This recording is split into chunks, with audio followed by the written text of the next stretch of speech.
ಎಲ್ಲರಿಗೂ ನಮಸ್ಕಾರ. ನನ್ನ ಹೆಸರು ಡಾಕ್ಟರ್ ಕೃಷ್ಣಾನಂದ ಅಂತ ಹೇಳಿ. ನಮ್ಮದು ಹೇರೂರಲ್ಲಿ ಇರೋದು. ಇದು ಪರ್ಟಿಕ್ಯುಲರ್ ತೋಟ ಬಂದ್ಬಿಟ್ಟು ನಾನು 2013 ಪರ್ಚೇಸ್ ಮಾಡಿರೋದು. ಮಾಡ್ಬೇಕಾದ್ರೆ ಏನಾಯ್ತು, 50% ಜಾಗದಲ್ಲಿ ಅರೇಬಿಕ್ ಇತ್ತು, 50% ಜಾಗದಲ್ಲಿ ರೋಬಸ್ಟಾ ಇತ್ತು. ರೋಬಸ್ಟಾನ ಹಾಗೆ ಮೇಂಟೈನ್ ಮಾಡ್ಕೊಂಡ್ಬಂದು 50% ಅರೇಬಿಕ್ ಇದ್ದ ಜಾಗದಲ್ಲಿ ಏನೂ ಇರಲಿಲ್ಲ ಗಿಡ. ಸೊ ಇನಿಷಿಯಲ್ ಏನು ಮಾಡಿದೆ, ಅದನ್ನು ಸೇಮ್ ಇಯರ್ ಮಾಡೋಕ್ಕಾಗಲಿಲ್ಲ. ಸೊ 2015 ನಾನು ಈ ಪರ್ಟಿಕ್ಯುಲರ್ ಬ್ಲಾಕ್ ಏನು ನೋಡ್ತಿದ್ದೀರ, ಇದು ರೀಪ್ಲಾಂಟ್ ಮಾಡಿರೋದು. ಫಸ್ಟ್ ಆಫ್ ಆಲ್ ನಾನು ಏನು ಮಾಡಿದೆ, ಹಿಟಾಚಿ ಅಥವಾ JCB ತಂದುಬಿಟ್ಟು ಕಂಪ್ಲೀಟ್ ಎಲ್ಲ ಇದು ಅನ್ವಾಂಟೆಡ್ ಪ್ಲಾಂಟ್ಸ್ ಎಲ್ಲ ಅಪ್ರೂಟ್ ಮಾಡಿ ಕ್ಲೀನಾಗಿ ಅರೇಬಿಕ ಪೂರ ತೆಗೆದು then I went for robusta plant ಮಾಡಿದರೆ that seen to 10x10 spacing. ಆ ಟೈಮಲ್ಲೇ ನಾವು ಪರ್ಮನೆಂಟ್ ಜೆಟ್ ಸಿಸ್ಟಮ್ ಮಾಡಿದೆ, ಅಂಡರ್ಗ್ರೌಂಡ್ ಸಿಸ್ಟಮ್ ಮಾಡಿ ನೀರು ಇರಿಗೇಷನ್ ಮಾಡೋಕ್ಕೆ ಎವ್ರಿ 40 ಫೀಟ್ಗೆ ಒಂದು ಸ್ಮಾಲ್ ಜೆಟ್ ಹಾಕೋ ಥರ ಫಿಕ್ಸ್ ಮಾಡಿಬಿಟ್ಟು ರೆಡಿ ಮಾಡಿಕೊಂಡು. ಸೊ ಈಗ ಈ ಪ್ಲಾಂಟಿಗೆ ಅರೌಂಡ್ 10 ಇಯರ್ಸ್ ಆಗಿದೆ. 10 ಇಯರ್ಸಲ್ಲಿ ನನಗೆ ಅರೌಂಡ್ ಈ ಬ್ಲಾಕಲ್ಲಿ 40 bags per acre ಈಲ್ಡ್ ಬರ್ತಾ ಇದೆ. ಕನ್ಸಿಸ್ಟೆಂಟಾಗಿ ಬರ್ತಾ ಇದೆ, ಸಮಸ್ಯೆ ಆಗ್ತಾ ಇಲ್ಲ.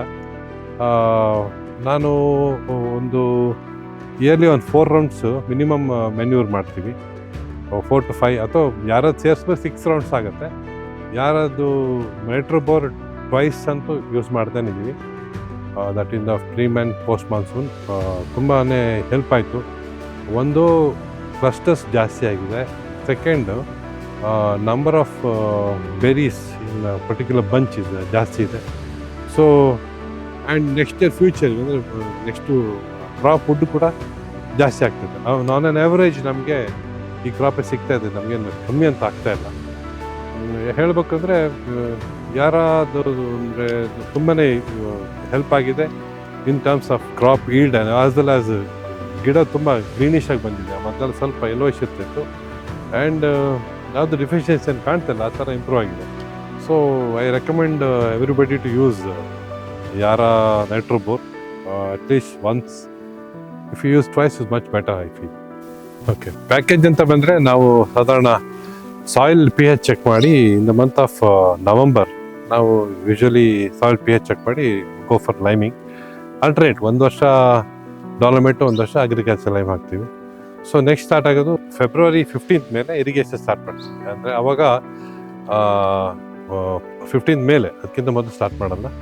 ಸೊ ಇರಿಗೇಷನ್ 1 ರೌಂಡ್ ಆದಮೇಲೆ ಅಥವಾ ಸುಣ್ಣ ಹಾಕಿದ ವರ್ಷ ಆದರೆ 1 ರೌಂಡ್ ಇರಿಗೇಷನ್ ಆದಮೇಲೆ go for menu, chemical menu. ಅದು ಸುಣ್ಣ ಹಾಕಿಲ್ಲ ಅಂದರೆ ಇರಿಗೇಷನ್ಗಿಂತ ಮೊದಲು ಒನ್ ಡೇ ಮೊದಲು ಹಾಕ್ಬಿಟ್ಟು ಅಥವಾ ಇರಿಗೇಷನ್ ದಿನನೇ ಗೊಬ್ಬರ ಹಾಕ್ಬಿಟ್ಟು ಇರಿಗೇಷನ್ ಮಾಡ್ತೀವಿ. ನಮ್ಮದೆಲ್ಲ ಇಲ್ಲಿ ಚಿಕ್ಕ ಜೆಟ್ ಇರೋದು, ಹಾಗಾಗ್ಬಿಟ್ಟು ಇರಿಗೇಷನ್ ಒಂದು 6 hours ಬೇಕಾಗುತ್ತೆ. ಬೇರೆ 250 ಜೆಟ್ ಇದ್ದು ನಾವು 3 hours ಅಥವಾ ಸ್ಕಿಪ್ಪರ್ ಇದ್ರೂ ಒಂದು 2 hours ಇರಿಗೇಷನ್ ಮಾಡ್ತಾ ಹೋಗ್ತೀವಿ. ಇರಿಗೇಷನ್ ಆಗಿಂತ ಮೊದಲು ಸಾಧ್ಯವಾದರೆ ನಾವು ಯೂಶ್ವಲಿ ನಾನು ಏನು ಮಾಡ್ತೀನಿ, ಕಸಿ ಮಾಡಿಬಿಡ್ತೀವಿ. ಗಿಡ ಕಸಿ ಇರುತ್ತೆ, ಅದು ಮಾಡಿರ್ತೀವಿ. ಆಮೇಲೆ ಮೆಣಸು ಕುಯ್ದಾಗಿದ್ರೆ ಆಗಿರಲ್ಲ, ಆದರೆ ನೆಕ್ಸ್ಟ್ ಮರಗಸಿ ಮಾಡೋದು in the month of March. Pepper ಕುಯ್ದ ತಕ್ಷಣ ಮರಗಸಿ ಮಾಡಿಬಿಡ್ತೀವಿ. ಸೊ ಒಳ್ಳೆ ಬೆಳಕು, ಒಳ್ಳೆ ನೀರು, ಒಳ್ಳೆ ಗೊಬ್ಬರ ಕೊಟ್ಟರೆ ರೋಬಸ್ಟಾ 100% ಚೆನ್ನಾಗಿ ಬರುತ್ತೆ.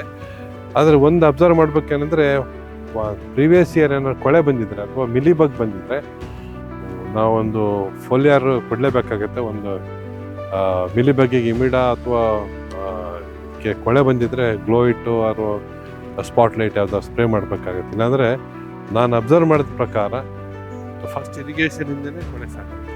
ಕಾಣಿಸ್ಕೊಳ್ಳೋದು June 15 ಮೇಲೆ ಕಾಣಿಸ್ಕೊಳ್ಳುತ್ತೆ. ಬಟ್ ಅದು ಬೇಸಿಗೆಯಲ್ಲಿ ಸ್ಪೋರ್ ಫಾರ್ಮ್ ಆಗಿದ್ದು ನೆಕ್ಸ್ಟ್ ನಾವು ಇರಿಗೇಷನ್ ಮಾಡಬೇಕಾದ್ರೆ ಮಾಯಿಸ್ಟ್ ವೆದರ್ ಬಂದ ಕೂಡಲೇ ಅದು ಆ್ಯಕ್ಟಿವ್ ಆಗುತ್ತೆ. ಸೊ ಅದ್ರದ್ದು ಡ್ಯಾಮೇಜ್ ಕಾಣೋದು ಲೇಟು. ಸೊ ಅಲ್ಲಿರಿಗೆ ವೆಯ್ಟ್ ಮಾಡಬಾರ್ದು ನಾ ಹೇಳ್ಬೇಕು. ಈಗ ಬೇಕಾದ್ರೆ I can show you some. ಇದು ಈಗ ಹಾರ್ವೆಸ್ಟಿಂಗ್ ಮಾಡ್ತಿದ್ದಾರೆ, ಇವಾಗ ಕೂಡ ಇದು ಹಣ್ಣು ಕೊಯ್ದ ಜಾಗದಲ್ಲಿ, ಅದು ತೊಟ್ಟು ಭಾಗದಲ್ಲಿ mealybug.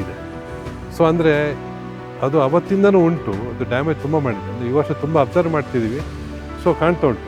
So mealybug and black rot ಎರಡು ಕಂಟ್ರೋಲ್ ಮಾಡಿದ್ರೆ ಐ ಥಿಂಕ್ ನಿಮ್ಮದೊಂದು 30 to 40% ಕ್ರಾಪ್ ಜಾಸ್ತಿ ಮಾಡ್ತದೆ.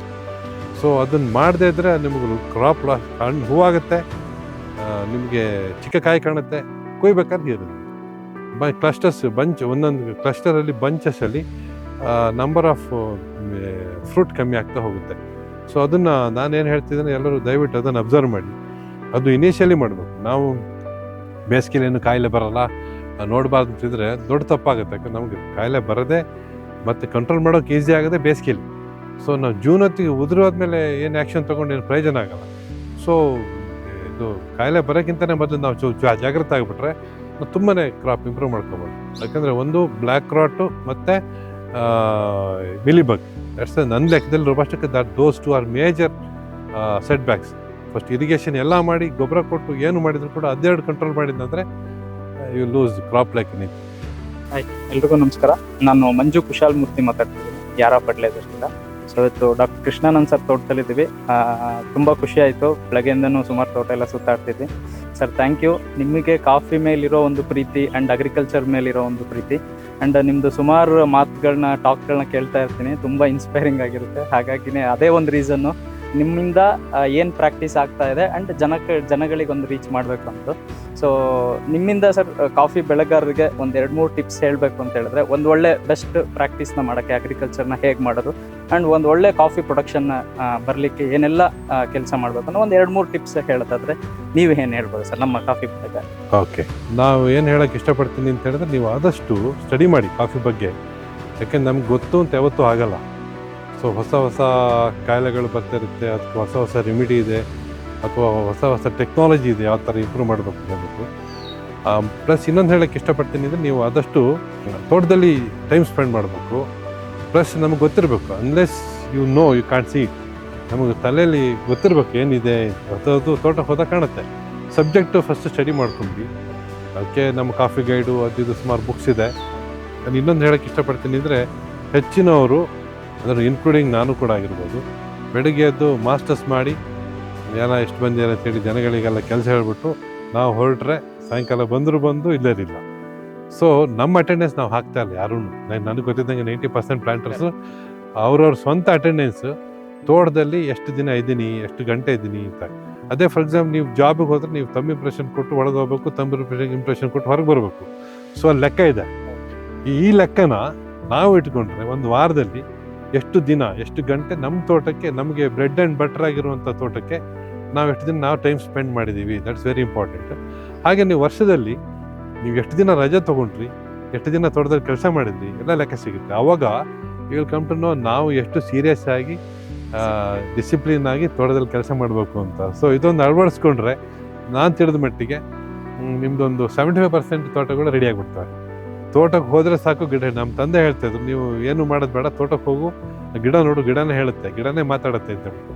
ಸೇಮ್ ಥಿಂಗ್ ಈಗ ನಾವು ತೋಟಕ್ಕೆ ಬಂದ್ಕೊಂಡು ನಮ್ಗೆ ಗೊತ್ತಾಗುತ್ತೆ ಅದು ಡೆಫಿಷಿಯನ್ಸಿ ಇದೆ, ಇದು ಇದೆ, ಸೊ ಅದಕ್ಕೆ ಏನು ಸೊಲ್ಯೂಷನ್ನು ಅಲ್ಲಿಂದನೇ ಆಗುತ್ತೆ. ಮನೇಲಿ ಕೂತ್ಕೊಂಡ್ರೆ ಬ್ಲ್ಯಾಂಕ್, ಏನೂ ಗೊತ್ತಾಗಲ್ಲ, ತೋಟ ಇಂಪ್ರೂವ್ ಆಗೋಕ್ಕೆ ಸಾಧ್ಯನೇ ಇಲ್ಲ. ಆದಷ್ಟು ತೋಟದಲ್ಲಿ ನೀವು ಟೈಮ್ ಸ್ಪೆಂಡ್ ಮಾಡಿ ನಾನು ಹೇಳೋಕ್ಕೆ ಇಷ್ಟಪಡ್ತೀನಿ. Thank you so much sir. ಬೆಳಗ್ಗೆಯಿಂದನೂ ಟೈಮ್ ಕೊಟ್ರಿ, ಮಧ್ಯದಲ್ಲಿ ಬಂದು ತೊಂದರೆನೂ ಆಯಿತು ಅನ್ಸುತ್ತೆ ನಿಮಗೆ ನಿಮ್ಮ ಕೆಲಸಗಳಲ್ಲಿ. It's my pleasure. ಹಾಂ ಸರ್, ಥ್ಯಾಂಕ್ ಯು ಸರ್.